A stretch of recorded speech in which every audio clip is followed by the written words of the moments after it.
as you talked a lot in the session, and what I got is you said one thing, human and technology intervention.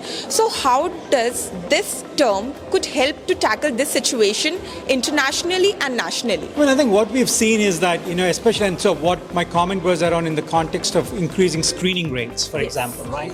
So what we have learned is that a patient navigator tends to be very effective in really enabling that. So they're able to follow up with, for example, patients that need to be screened based on guidelines. But often that's not enough. I think what you can really complement that is also technologically driven sort of reminders, enablers that allow them, for example, to go make an appointment. Yes. So I think, for example, in the context of what we were talking about, health and wellness centers, right?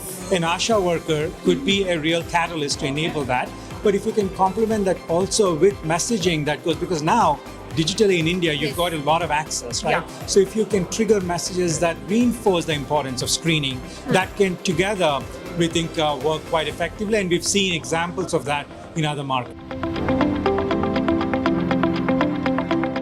In the session, you also mentioned 3 chains. One is screening, then diagnosed, and treatment. What would you like to say on that? I mean, I think the whole point of screening is to be able to catch the disease early. Yeah. But if you catch the disease early, it's not enough to just catch it. You have to actually treat it, Yes. right? So what we were saying is that you need to be able to screen, but then, for example, if somebody is being diagnosed with early breast cancer or lung cancer, now the promise of the new treatments is that they are very personalized.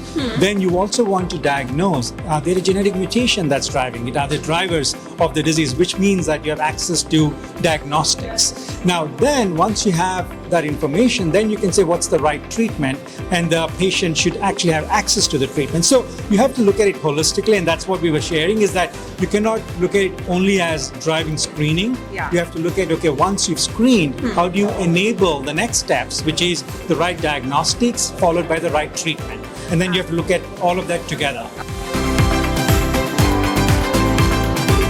My last question, sir, as we all know that the prices of the cancer medicines are so high that a normal or layman people can't afford it.